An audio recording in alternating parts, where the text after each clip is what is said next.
Welcome to Solvetic, your channel to always learn technology easily.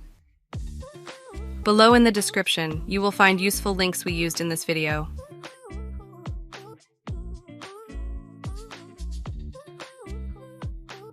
Today in Solvetic, we will see how to delete table row in Word. When you access the Word document, you can see the table. After this, place the cursor on the row you will remove, right-click, and select Delete Cells. Then activate the option Delete Entire Row. By clicking OK, this row will have been deleted.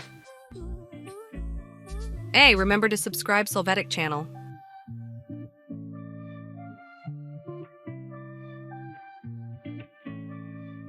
We hope it has been helpful for you.